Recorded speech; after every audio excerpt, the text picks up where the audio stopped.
ಸುದ್ದಿ ತಂದವರು ಜಗದೀಶ್ ಮತ್ತು ನಮ್ಮ ಕ್ಯಾಮರಾಮನ್ ರಾಕೇಶ್ ಅವರ ಫೋಟೋ ಮತ್ತು ಜಗದೀಶ್ ಅವರ ನಂಬರ್ ಮೇಲೆ ಹಾಕಿದ್ದೀನಿ.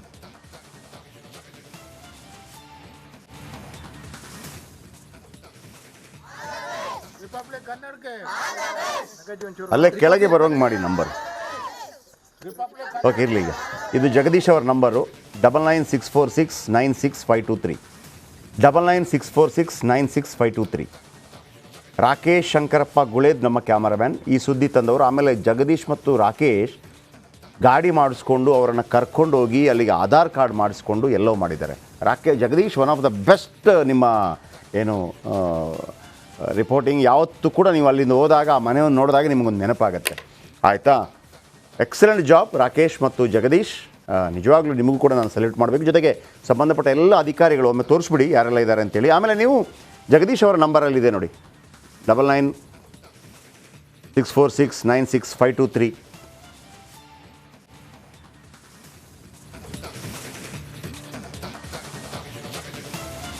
ಆ ಜಗದೀಶ್ ಪ್ರತಿನಿಧಿ ಅಂತ ಬರುತ್ತಲ್ಲ, ಅಲ್ಲಿ ಸ್ವಲ್ಪ ಅಲ್ಲಿ ಸ್ವಲ್ಪ ದೊಡ್ಡದು ಬರಬೇಕು. ಅದು ಏನಿದೆ ಅದನ್ನು ದೊಡ್ಡದು ಮಾಡಲಿಕ್ಕೆ ನಂಬರ್ಸ್? ಅದು ಇಲ್ಲಿಗೆ ಕಾಣ್ತಾ ಇಲ್ಲ. ಸೊ ಈ ನಂಬರ್ ಜಗದೀಶ್ ಪ್ರತಿನಿಧಿ. ತುಮಕೂರಿಗೆ ಸಂಬಂಧಪಟ್ಟ ಯಾವುದೇ ಸುದ್ದಿ ಇದ್ದರೂ ಕೂಡ ಅವರ ನಂಬರ್ ಸೇವ್ ಮಾಡಿಟ್ಕೊಳ್ಳಿ. ಎಸ್, ಒನ್ಸ್ ಅಗೇನ್ ಇದೀಗ ಜಗದೀಶ್ ನಮ್ಮೊಂದಿಗೆ ಫೋನದಲ್ಲಿದ್ದಾರೆ. ಈಗ ಅವರಿಗೆ ಫೋನು ತುಂಬ ಬರ್ತಾರೆ. ಜಗದೀಶ್, ಬೇರೆ ಬೇರೆ ಲೈವಲ್ಲಿಲ್ವಾ? ಓಕೆ ಜಗದೀಶ್, ಭಾಳ ಅದ್ಭುತವಾದ ಕೆಲಸ ಇದು. ನಿಮಗೇನು ಅನ್ನಿಸ್ತು ಹೇಳಿ? ಒಂದು 24 ಗಂಟೆಯಲ್ಲಿ ಹೀಗೆಲ್ಲ ನೀವು ಕೂಡ ಹಲವಾರು ವರ್ಷಗಳಿಂದ ಮಾಧ್ಯಮದಲ್ಲಿದ್ದೀರಿ. ಸೊ 24 ಗಂಟೆಯಲ್ಲಿ ಇಷ್ಟೆಲ್ಲ ಆಗುತ್ತೆ ಅಂತ ಹೇಳುವಾಗ ನಿಮಗೆ ಜನಗಳು ಹೇಳಿದಂಥ ಪ್ರೀತಿ, ಯಾಕಂದರೆ ನೀವು ತಂದುಕೊಟ್ಟ ಸ್ಟೋರಿಯನ್ನು ನಾವು ರಿಪಬ್ಲಿಕ್ ಕನ್ನಡದ ಸೂಪರ್ 3ಯಲ್ಲಿ ವೇದಿಕೆಯಲ್ಲಿ ಹೇಳಿದ್ದು. ಸೊ ನೀವು ಕೂಡ ನಿನ್ನೆ ಯಾರೋ ಹೇಳ್ತಾಯಿದ್ರು, ಅವರು ನೀವು PTC ಕೊಡ್ತಿರ್ಬೇಕಾದ್ರೆ ನೀವು ಕೂಡ ಭಾವುಕರಾಗಿದ್ರಿ ಅಂತೇಳಿ. ನಿನ್ನೆ ಮತ್ತು ಇವತ್ತಿಗೆ ಏನು ಬದಲಾವಣೆ ಕಾಣಿಸ್ತು ನಿಮಗೆ? ಹೆಂಗೆ ಅನಿಸ್ತು ಜಗದೀಶ್? ಸರ್, ಜಯಪ್ರಕಾಶ್ ಸರ್, ನಿಜಕ್ಕೂ ಕೂಡ ಆ ಒಂದು ಸ್ಥಳಕ್ಕೆ ಆ ಒಂದು ವಿಚಾರವನ್ನು ನಮಗೆ ಗೊತ್ತಾದ ತಕ್ಷಣನೇ ನಾನು ಮತ್ತೆ ನಮ್ಮ ಕ್ಯಾಮ್ರಾಮ್ಯಾನು ಆ ಒಂದು ಸ್ಥಳಕ್ಕೆ ಮತ್ತೆ ಆ ಮನೆಗೆ ಭೇಟಿಯನ್ನು ಕೊಡ್ತೀವಿ. ಕೊಟ್ಟಂತ ಸಂದರ್ಭದಲ್ಲಿ ಆ ಮನೆ ಪರಿಸ್ಥಿತಿ ನೋಡಿದ್ರೆ ನಿಜಕ್ಕೂ ಕೂಡ ಸರ್ ನಮಗೆ ಒಂಥರ ಕಣ್ಣಲ್ಲಿ ನೀರು ಬಂತು ಸರ್. ಏನು ಇವತ್ತಿನ ಕಾಲದಲ್ಲೂ ಕೂಡ ಈ ರೀತಿಯಾಗಿದ್ರೆ, ಅದು 15 ವರ್ಷ ಆಗಿದೆ ಸರ್ ಅವ್ರ ಮನೆಯಲ್ಲಿ ಯಾವುದೇ ರೀತಿಯಂತ ಒಲೆ ಹಚ್ಚಿಲ್ಲ, ಮತ್ತೆ ಅಡಿಗೆ ಇಲ್ಲ, ಮತ್ತೆ ಮನೆಗೆ ಹೋಗಿ ಊಟವನ್ನು ಕಲೆಕ್ಷನ್ ಮಾಡಿ ಈ ರೀತಿಯಾದಂಥ ಗ್ರಾಮಸ್ಥರೆಲ್ಲರೂ ಕೂಡ ಒಂದೊಂದಾಗಿ ಹೇಳ್ತಾ ಇರ್ತಾರೆ ಸರ್. ಅದನ್ನೆಲ್ಲ ಕೇಳ್ತಾ ಇದ್ರೆ ನಿಜಕ್ಕೂ ಒಂದೇ ಕಡೆ ನಮಗೆ ಕಣ್ಣಲ್ಲಿ ನೀರು ಬಂತು. ನಾವು ಮತ್ತೆ ನಮ್ಮ ಇವ್ರಿಗೆ ನಾವು ಖಂಡಿತವಾಗಿ ನಾವು ನ್ಯಾಯ ಕೊಡಿಸಲೇಬೇಕು ಅಂತೇಳಿ ಅವರನ್ನ ನಿರಂತರವಾಗಿ ಸಂಬಂಧಪಟ್ಟ ಅಧಿಕಾರಿಗಳನ್ನ ಕೂಡ ಸಂಪರ್ಕ ಮಾಡಿ ಅಂದ್ರೆ ಸುದ್ದಿಯನ್ನ ಮಾಡಬೇಕು ಅಂತೇಳಿ ನಾವು ಮುಂದಾದ್ವಿ ಸರ್. ಕೂಡಲೇ ಅಲ್ಲಿ ಅವ್ರನ್ನೆಲ್ಲ ಕೂಡ ಮಾತನಾಡಿಸಿ ತಮ್ಮ ಗಮನಕ್ಕೆ ತಂದು ಸ್ಟೋರಿಯನ್ನು ಕೂಡ ಮಾಡಿದ್ವಿ ಸರ್. ನಿನ್ನೆ ಇಷ್ಟೊತ್ತಿನಾಗ 12 ಗಂಟೆಯಲ್ಲಿ ಸರ್ ಯಾವುದೇ ರೀತಿಯ ಒಬ್ಬರು ಅಧಿಕಾರಿಗಳು ಕೂಡ ಆ ಒಂದು ಸ್ಥಳಕ್ಕೆ ಬಂದಿರಲಿಲ್ಲ. ನಮ್ಮ ಸುದ್ದಿ ಯಾವಾಗ ಬಿತ್ತರಾಯ್ತು ಸರ್, ಬಿತ್ತರಾದ ತಕ್ಷಣದಲ್ಲೇ ಸಂಬಂಧಪಟ್ಟ ಅಧಿಕಾರಿಗಳು ಎಲ್ಲರೂ ಕೂಡ ಕರೆಯನ್ನ ಮಾಡಿದ್ರು. ಕರೆ ಮಾಡಿ ಈಗ ಒಬ್ಬೊಬ್ಬರಾಗಿ ಅಧಿಕಾರಿಗಳು ಇನ್ನೂ ಕೂಡ ಸರ್ ಈಗಲೂ ಕೂಡ ಬರ್ತಾ ಇದ್ದಾರೆ. ಮತ್ತೆ ಈಗ ಸಾಕಷ್ಟು ಕರೆಗಳು ಕೂಡ ನನ್ನ ಮೊಬೈಲ್ಗೆ ಕೂಡ ಬರ್ತಾ ಇರ್ತಕ್ಕಂಥ ಸರ್. ರಾಜ್ಯಾದ್ಯಂತ ಎಲ್ಲರೂ ಕೂಡ ಕರೆ ಮಾಡ್ತಾ ಇದ್ದಾರೆ, ನಾವು ಕೂಡ ಸಹಾಯ ಮಾಡ್ತೀವಿ, ಅವ್ರಿಗೆ ಯಾವ ರೀತಿಯಾಗಿ ಸಹಾಯ ಮಾಡಬೇಕು ಅಂತ ಹೇಳ್ತಾ ಇದ್ದಾರೆ. ನಿಜಕ್ಕೂ ಕೂಡ ಸರ್ ನನಗೊಂದು ಹೆಮ್ಮೆ ಅಂತಾನೆ ಅನಿಸ್ತಾ ಇದೆ ಸರ್. ಅಂದ್ರೆ ಈ ರೀತಿಯಾಗಿ ಆ ಒಂದು ಕುಟುಂಬಕ್ಕೆ ಒಂದು ನ್ಯಾಯವನ್ನ ಕೊಡಿಸಿರುವಂಥದ್ದು ನಿಜಕ್ಕೂ ಕೂಡ ನನಗೆ ಆಗಲಿ ಮತ್ತೆ ನಮ್ಮ ಕ್ಯಾಮ್ರಾಮನ್ ರಾಕೇಶ್ಗೂ ಕೂಡ ಸಾಕಷ್ಟು ಸಂತೋಷ ಕೂಡ ತಂದಿರುವಂಥದ್ದು ಸರ್. ಇಲ್ಲಿ ಅವರ ಅಕೌಂಟ್ ನಂಬರ್ ಎಲ್ಲ ಇದೆಯಾ? ಈಗ ದುಡ್ಡು ಗಿಡ್ಡೆಲ್ಲ ಹಾಕೋದಿದ್ರೆ ಅಕೌಂಟ್ ನಂಬರ್ ಎಲ್ಲ ಇದೆಯಾ ಅವ್ರಿಗೆ? ಆಮೇಲೆ ಅದಕ್ಕೆ ಗೂಗಲ್ ಪೇ ಎಲ್ಲ ಇದೆಯಾ? ಪಾಪ ಫೋನ್ಗಿನೆಲ್ಲ ಇದೆಯಾ ಅವ್ರ ಬಳಿ? ಸರ್ ಈಗ ಒಂದು ಬೇಸಿಕ್ ಸೆಟ್ ಅವನೇನು ಮಲ್ಲಿಕಾರ್ಜುನ್ ಇದ್ದಾನೆ, ಅವನದೊಂದು ಬೇಸಿಕ್ ಸೆಟ್ ಇದೆ ಸರ್. ಅದರ ಒಂದು ಇದ್ರ ಮೇಲೆ ಸರ್ ಇವಾಗ ಆಧಾರ್ ಕಾರ್ಡ್ ಮಾಡಿರುವಂಥದ್ದು. ಇವತ್ತು ಏನೋ ಅಕೌಂಟ್ ಅನ್ನ ಈಗ ಓಪನ್ ಮಾಡ್ತಾರೆ ಸರ್ ಸಂಜೆ ಒಳಗಡೆ. ಓಪನ್ ಮಾಡಿದ ಬಳಿಕ ಅವರ ಒಂದು ಇದಾಗುತ್ತೆ ಸರ್. ಅಂದ್ರೆ ಈಗ ಸದ್ಯಕ್ಕೆ ಯಾವುದೇ ರೀತಿಯಂತ ಅವ್ರೊಂದು ಬ್ಯಾಂಕ್ ಅಕೌಂಟ್ ಕೂಡ ಇಲ್ಲ ಸರ್, ಆಧಾರ್ ಕಾರ್ಡ್ ಕೂಡ ಇರಲಿಲ್ಲ ಸರ್. ನಾವು ರಾತ್ರಿ ಒಂದು 8 ಗಂಟೆವರೆಗೂ ಕೂಡ ಅಲ್ಲೇ ತಹಸೀಲ್ದಾರ್ ಆಫೀಸಲ್ಲಿ ಕೂತ್ಕೊಂಡು, ಅದು ಕರೆಂಟ್ ಹೋಗಿತ್ತು ಸರ್, ಆದ್ರೂ ಕೂಡ 1.5 ಗಂಟೆಗಳ ಕಾಲ ಅಲ್ಲೇ ವೆಯ್ಟ್ ಮಾಡ್ತೀವಿ. ಅವ್ರನ್ನ ಒಂದು ಕೂಡಲೇ ಆಧಾರ್ ಕಾರ್ಡ್ ಅನ್ನೆಲ್ಲ ಮಾಡ್ತೀವಿ ಈಗ ಕರ್ತಾನೆ ಇದೀವಿ ಸರ್. ಈಗ ಅವ್ರಿಗೆ ಏನು ಸಂಬಂಧಪಟ್ಟ ಅಧಿಕಾರಿ ಎಲ್ಲರೂ ಕೂಡ ಈಗಾಗಲೇ ಬಂದು ಏನು ತಮ್ಮಲ್ಲಿ ಆದಂತಹ ಸಹಾಯವನ್ನ ಮಾಡುವಂತವ್ರು ಮಾಡ್ತಾ ಇದ್ದಾರೆ. ಇನ್ನು ಕೂಡ ಕೆಲವರು ಇನ್ನು ಏನ್ ಮಾಡಬೇಕು ಹೇಳಿ ಸರ್, ನಮ್ಮ ಕಡೆಯಿಂದ ಮಾಡೋಣ ಅನ್ನೋ ಮಾತನ್ನು ಕೂಡ ಹೇಳ್ತಾ ಇರ್ತಕ್ಕಂಥದ್ದು. ಅದ್ರ ಜೊತೆಗೆ ನಮ್ಮ ಎಲ್ಲ ಜಿಲ್ಲಾಡಳಿತ ಅಧಿಕಾರಿಗಳು ಕೂಡ ಎಲ್ಲರೂ ಕೂಡ ಸರ್ ಏನೋ ಅದೊಂದು ಮಿಸ್ಟೇಕ್ ಆಗಿದೆ, ನಮ್ಮ ಕಡೆ ನೆಕ್ಸ್ಟ್ ಈ ರೀತಿಯಾಗಿ ಮುಂದುವರಿಲಿ.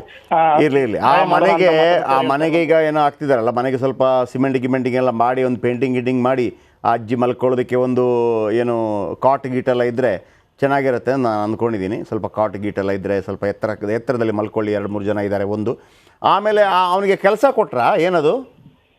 ಸರ್ ಮಲ್ಲಿಕಾರ್ಜುನ್ಗೆ ಈಗ ಏನು ಸಂಬಂಧಪಟ್ಟ ಅಂದ್ರೆ ಈ ಗ್ರಾಮ ಪಂಚಾಯತಿ ಅಧ್ಯಕ್ಷರು ಕೂಡ ಹೇಳಿರ್ತಕ್ಕಂಥದ್ದು. ಮತ್ತೆ ಏನು ನಿನ್ನೆ ಸಿಇಒ ಅವರು ಕೂಡ ನಮ್ಮ ತುಮಕೂರು ಜಿಲ್ಲಾ ಪಂಚಾಯತ್ ಸಿಇಒ ಕೂಡ ಹೇಳಿರುವಂಥದ್ದು, ಅವ್ರಿಗೆ ಗ್ರಾಮ ಪಂಚಾಯತಿಯಲ್ಲೇ ಒಂದು ಡಿ ಗ್ರೂಪ್ ಹುದ್ದೆನ ಕೂಡ ಕೊಡ್ತೀನಿ, ಅಲ್ಲೇ ಆಗ್ಬೋದು, ಮತ್ತೆ ಮೊರಾರ್ಜಿಯಲ್ಲಿ ನಾವು ಗ್ರಾಮ ಪಂಚಾಯತಿ ಅಧ್ಯಕ್ಷರು ಕೊಡ್ತೀನಿ ಅಂತ ಒಂದು ಮಾತನ್ನು ಕೂಡ ಹೇಳಿರ್ತಕ್ಕಂಥದ್ದು ಸರ್. ಅವರಲ್ಲೇ ಒಂದು ಕೆಲಸವನ್ನ ಮಾಡ್ಕೊಂಡು ಹೋಗ್ಲಿ. ಮತ್ತೆ ಏನು ಈ ಹುಡುಗ ಇದ್ದಾನೆ ಸರ್, ಈಗ ನವೀನ್ಗೆ ಈಗ ಮೊರಾರ್ಜಿಯಲ್ಲಿ ಶೀಟನ್ನು ಕೂಡ ಈಗ ಕೊಡೋದಕ್ಕೆ ಈಗ ಒಪ್ಕೊಂಡಿರುವಂಥದ್ದು ಸರ್. ಇವತ್ತು ಸಂಜೆ ಒಳಗಡೆ ಅವನು ಕೂಡ ಅಲ್ಲಿ ಹಾಸ್ಟೆಲ್ ಶೀಟ್ ಕೂಡ ಸಿಗುತ್ತೆ ಸರ್. ಆಮೇಲೆ ಇವರಿಗೆ ವೃದ್ಧಾಪ್ಯ ವೇತನ, ವಿಧವಾ ವೇತನ ಅದೆಲ್ಲ ಕ್ಲಿಯರ್ ಆಗುತ್ತಾ ಸರ್? ಈಗ ಅದನ್ನ 5ನೇ ತಾರೀಕಿನ ಒಳಗಡೆ ಎಲ್ಲವೂ ಕೂಡ ಕ್ಲಿಯರ್ ಆಗಿ ಬರುತ್ತೆ ಅಂತ ಹೇಳಿದ್ದಾರೆ ಸರ್. ಈಗ ಅಧಿಕಾರಿಗಳು ಈಗಾಗಲೇ ಏನು ಬುದ್ಧಿಮಾಂದ್ಯ ಅವರು ಕೂಡ ಸಂಬಂಧಪಟ್ಟ ಅಧಿಕಾರಿಗಳು, ಮಹಿಳಾ ಮತ್ತು ಮಕ್ಕಳ ಇಲಾಖೆ ಅಧಿಕಾರಿಗಳು ಕೂಡ ಈಗ ಅವ್ರ ಮನೆಗೆ ಬಂದು ಈಗ ಅವ್ರನ್ನ ಚೆಕಪ್ ಮಾಡುವಂತ ಕೆಲಸ ಕೂಡ ಆಗ್ತಾ ಇದೆ ಸರ್. ಈಗ ಅವರಿಗೆ ಒಂದು ರಿಪೋರ್ಟ್ ಅನ್ನ ಕೊಟ್ಟು ಆ ರಿಪೋರ್ಟ್ ಮುಖಾಂತರ ಅಂದ್ರೆ ಪೆನ್ಷನ್ಗಳು ಬರುವಂತದ್ದಾಗಿರ್ಬೋದು, ಆ ಒಂದು ಈಗ ಆಹಾರ ಇಲಾಖೆಯಿಂದ ಯಾವ ರೀತಿಯಾಗಿ ಅವರಿಗೆ ಹಣ ಬರುವಂತದ್ದು, ಇದನ್ನೆಲ್ಲವನ್ನು ಕೂಡ ಈಗ 5ನೇ ತಾರೀಕಿನ ಒಳಗಡೆ ಬರುತ್ತೆ ಅನ್ನೋ ಒಂದು ಮಾತನ್ನು ಕೂಡ ಹೇಳಿರ್ತಕ್ಕಂಥದ್ದು. ಈಗ ಸದ್ಯಕ್ಕೆ ಅವರ ಚಿಕ್ಕಮ್ಮ ಇದಾರಲ್ಲ, ಅವರ ಮಗಳು, ಅವ್ರು ಸ್ವಲ್ಪ ಮಾನಸಿಕವಾಗಿ ಸ್ವಲ್ಪ ತೊಂದರೆ ಇದ್ದಂಗಿದೆ, ಅವ್ರದ್ದೇನೋ ಟ್ರೀಟ್ಮೆಂಟ್ ಆಗ್ತಾ ಇದೆಯಾ ಸರ್? ಅದೇ ಸರ್, ಇವಾಗ ಚೆಕಪ್ ಮಾಡ್ತಾ ಇದೆ ಸರ್. ಅದನ್ನ ಚೆಕಪ್ ಮಾಡಿಸಿ ಈಗ ತುಮಕೂರು ಜಿಲ್ಲಾಸ್ಪತ್ರೆಗೆ ಕರ್ಕೊಂಡೋಗಿ ಅವ್ರಿಗೆ ಟ್ರೀಟ್ಮೆಂಟ್ ಅನ್ನ ಕೊಡ್ತೀವಿ. ಮತ್ತೆ ಅವ್ರ ಮಗ ಇದ್ದಾನೆ ಸರ್, ನಮ್ಮ ಮಲ್ಲಿಕಾರ್ಜುನ, ಅವನು ಸ್ವಲ್ಪ ಅಬ್ನಾರ್ಮಲ್ ಇದ್ದಾನೆ ಅಂತ ಕೂಡ ಹೇಳ್ತಾ ಇದ್ದಾರೆ ಗ್ರಾಮಸ್ಥರು ಕೂಡ. ಅವನಿಗೂ ಕೂಡ ಇಬ್ಬರಿಗೂ ಚಿಕಿತ್ಸೆ ಕೊಡಿಸ್ತೀವಿ ಅನ್ನೋದನ್ನ ಆ ಭರವಸೆಯನ್ನ ಅವರೇ ಕೂಡ ಅಂದ್ರೆ ಸಂಬಂಧಪಟ್ಟ ಅಧಿಕಾರಿಗಳು ಕೂಡ ವಹಿಸ್ಕೊಂಡಿದ್ದಾರೆ ಸರ್. ನಾವು ಅವರಿಗೆ ಚಿಕಿತ್ಸೆನ ಕೊಡ್ತೀವಿ, ಅದನ್ನ ಫಾಲೋ ಅಪ್ ಮಾಡಿ ಖಂಡಿತವಾಗ್ಲೂ ಅಲ್ಲಿ ಏನು ಬೇಕು ವ್ಯವಸ್ಥೆಯನ್ನು ಮಾಡೋಣ. ಆ ಕುಟುಂಬ ಒಂದು ಭಾಳ ಖುಷಿಯಾಗಿರಬೇಕು. ಮತ್ತು ನವೀನ್ 6ನೇ ಕ್ಲಾಸ್ನ ಹುಡುಗ, ಯಾಕಂದರೆ ಇಬ್ಬರು ಅವರಿಬ್ಬರು ಸ್ವಲ್ಪ ಅಬ್ನಾರ್ಮಲ್ ಇದ್ದಾಗ ಈ ಮಕ್ಕಳ ಮೇಲೆ ಕೂಡ ಪರಿಣಾಮ ಬೀರುತ್ತೆ, ಅದು ಬೀರಬಾರ್ದು. ಆ ಹುಡುಗ ಭಾಳ ಅದ್ಭುತ ಆಗಬೇಕು. ನೋಡಿ ಎಲ್ಲ ಬೇರೆ ಹೆಂಚೆಲ್ಲ ಆಗ್ತಾ ಇದ್ದಾರೆ, ಸ್ವಲ್ಪ ಪೇಂಟಿಂಗ್ ಎಲ್ಲ ಮಾಡಿಸಿ ಬೇಕಿದ್ರೆ ಅದು ಹೆಲ್ಪ್ ಮಾಡೋರು. ಈ ಅಜ್ಜಿ ಒಂದು ಆರಾಮ್ಸೆ ಒಂದು ಕಾಟಲ್ಲಿ ಮಲ್ಕೊಳ್ಳಿ, ಅಂದರೆ ಸ್ವಲ್ಪ ಎತ್ತರದಲ್ಲಿ ಒಂದು ವ್ಯವಸ್ಥೆ ಖಂಡಿತವಾಗ್ಲೂ ಆಗುತ್ತೆ. ಆ್ಯಂಡ್ ಜಗದೀಶ್ ಇಬ್ಬರು ಕೂಡ ಥ್ಯಾಂಕ್ ಯು ವೆರಿ ಮಚ್, ಅದ್ಭುತವಾದ ಕೆಲಸ. ನಿಮಗೆ ತುಂಬ ನಂಬರ್ಗಳು ಬರ್ಬೋದು. ಜಗದೀಶ್ ಆ್ಯಂಡ್ ರಾಕೇಶ್ ಶಂಕರಪ್ಪ ಗುಳೇತ್, ವೆರಿ ಗುಡ್ ವರ್ಕ್. ಆಮೇಲೆ ಸಂಬಂಧಪಟ್ಟ ಎಲ್ಲ ಅಧಿಕಾರಿಗಳು ಕೂಡ ನಮಸ್ಕಾರ. ಈಗ ಒಂದು ಬ್ರೇಕ್ ಆದ ನಂತರ ಒಂದು ಸಣ್ಣ ಕರೆ ಮಾಡಲಿಕ್ಕೆ ಅವಕಾಶ ಇರುತ್ತೆ. Thank you. ನಮಸ್ತೆ ಸರ್. ನಮಸ್ಕಾರ. ನಮಸ್ತೆ, ಹೇಳಿ ಸರ್. ಸರ್, ಈಗ ನಾವು ಇಲ್ಲಿಗ ಟಿವಿಯಲ್ಲೆಲ್ಲ ತೋರಿಸಿದೀರಾ, ಅದು ನೋಡಿ ನನಗೆ ನಿಮ್ ಬಗ್ಗೆ ತುಂಬಾ ದೊಡ್ಡ ಅಭಿಮಾನ ಬಂತು. ನಮ್ಮ ಶೆಟ್ರು ಒಂದು ಒಳ್ಳೆ ಕೆಲಸ ಮಾಡ್ತಾರಂತ ಒಂದು. ಎರಡನೇದು, ತಾವು ಈ ಅಧಿಕಾರಿಗಳನ್ನ ತಾವು ಒಳ್ಳೇದ್ ಮಾಡಿದ್ರೆ ಹ್ಯಾಟ್ಸಪ್ ಅಂತ ಹೇಳ್ತಿದ್ದೀರಾ. ಇವ್ರೆಲ್ರು ಹೇಳ್ತಿಂದ ಮಾಡಿದ ಕೆಲಸಕ್ಕೆ 15 ವರ್ಷದಿಂದ ಈ ಬಡ ಕುಟುಂಬ ಸಾಯ್ತಿದೆಯಲ್ಲ, ಇದಕ್ಕೆ ಯಾರು ಸಣ್ಣ ಜವಾಬ್ದಾರಿ? ಎರಡನೇದು, ನಮ್ಮ ಓಟ್ ಕೇಳಕ್ಕೆ ಅದಕ್ಕೆ ಮಿನಿಸ್ಟ್ರು MLA ಎಲ್ಲ ಬರ್ತಾರಲ್ಲ, ಅವರಲ್ಲಿ ಮೆಟ್ಟಲ್ಲಿ ಹೊಡೆದು ಅವ್ರಿಗೆ ಹೊರಗೆ ಹಾಕ್ಬೇಕಲ್ಲ ಸ್ವಾಮಿ. ಕರೆಕ್ಟ್. ಬರೀ 1900 ನನಗೆ ತಿಳಿದ ಹಾಗೆ 83ರಲ್ಲಿ ನಮ್ಮ ಯಾರು NT ರಾಮರಾವ್ ಬಂದ್ರು ಆಂಧ್ರದಲ್ಲಿ. ಬರೀ ಒಂದು ಈನಾಡು ಪತ್ರಿಕೆ ಮೂಲಕ ಅವ್ರು ಬಂದ್ರು. ನೀವು ದಯವಿಟ್ಟು ಇದೇ ತರ ಎಲ್ಲ ಓಪನ್ ಮಾಡಿ, ಈ ಮಿನಿಸ್ಟರ್ಗಳನ್ನ ಎಲ್ಲರನ್ನು ಓಪನ್ ಮಾಡಿ ಸ್ವಾಮಿ. ಖಂಡಿತ ಸರ್, ಖಂಡಿತ ಜನರು ಬಂದು ಇಂಥ ಬಡವರಿಗೆ ಒಳ್ಳೇದಾಗ್ಲಿ. ಖಂಡಿತ ಸರ್, ಖಂಡಿತ ಅದನ್ನ ಖಂಡಿತ ಅದನ್ನ ನಾವು ಹೇಳೋದು ಖಂಡಿತ ನೀವು ಹೇಳಿದ ಅರ್ಥ ಆಯ್ತು ಸರ್.